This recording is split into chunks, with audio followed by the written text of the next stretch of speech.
we introduce ourselves to the internet, it's going to be really important that we go ahead and we talk about what a network is. And a network in this discussion will kind of lead us into our discussion on the internet. So a network is two or more computers capable of communicating with each other through some transmission mediums.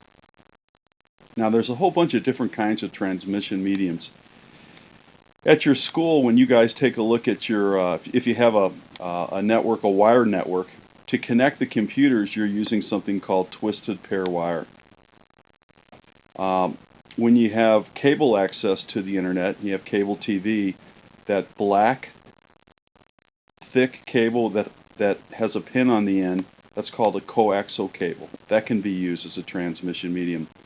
Fiber optics are used as a transmission medium, where we actually have a whole bunch of light being sent down a tiny, tiny glass tube. So we're using light as a method to send data. If you drive in your particular urban area and you see these big, tall, red TV antennas, red at nighttime, of course, when you look up those antennas, you'll see these big circular shields. Those are microwave shields for microwave transmissions. Now, an earth station will receive wireless signals from a microwave, and then the earth station will send them up to a satellite, where the data will be reflected across the country to another earth station that will receive them and send them out through other microwaves into the urban area where they actually get hooked up into the phone system. So anyway, these are different kinds of transmission mediums that could be used. And again, don't forget your radio signals for wireless communications.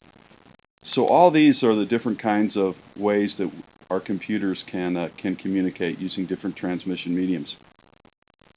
Now, there are different kinds of networks. There are local area networks that are limited to maybe a building or a small group of buildings. Okay, a local area network, and they use what we call Ethernet as the network protocol, describing how network devices can format data for transmission to other network devices. So Ethernet is used as the network protocol when you're using a local area network. And again, a local area network is just kind of a small network limited to a geographic area like a room or a building.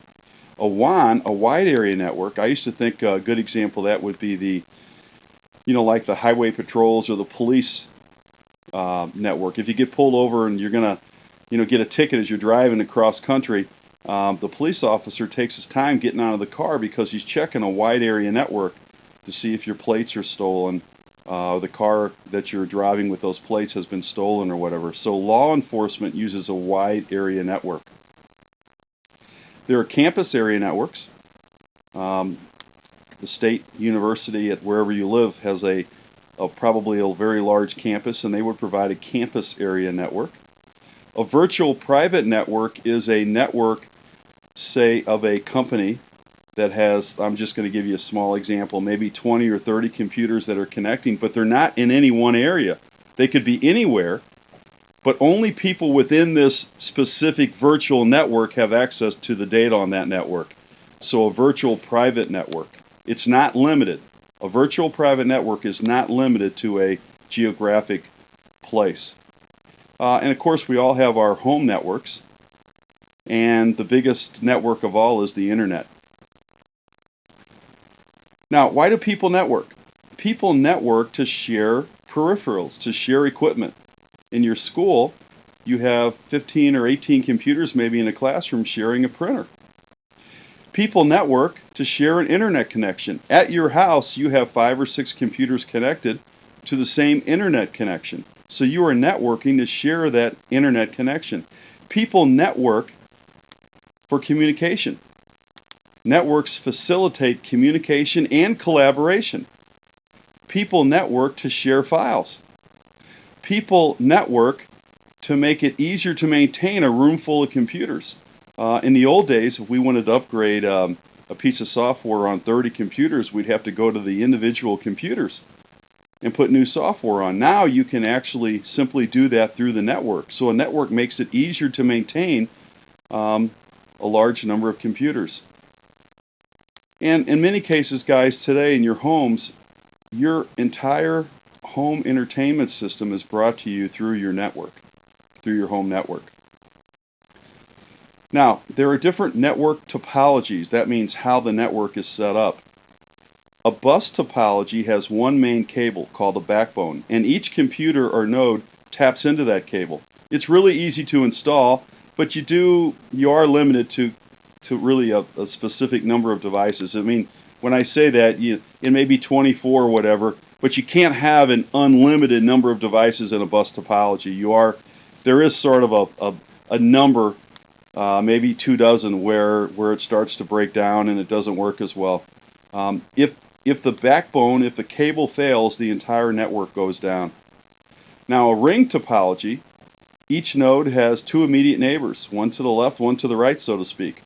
And a failure in the cable or a device in the ring network will take down the entire network. It's not really used that much anymore. But one of the most common ones is a star topology. Each node connects to a hub or a switch, a central point of connectivity. We connect the node or computers to the hub or switch using twisted pair. Ethernet, by the way, is sort of the background, is what we use for the kind of the protocol of this. Ethernet a star requires more cable to run than a bus. A failure in a star's network cable will only take down that one computer. If the hub or switch fails, the entire network is down. Not sure why that's there. We'll take that out. Now, a simple example of what these look like. This is a star topology where each computer is connected to the hub, which is right here in the middle. Each computer has its own line dedicated to take you to the hub. Okay? This is a ring topology where if a computer, or if you have a problem with any computer or with the cabling here, the whole network goes down. This is a bus topology with a common backbone, and each computer is connected to that backbone with some type of connecting device. So a bus topology, a ring topology, and a star topology.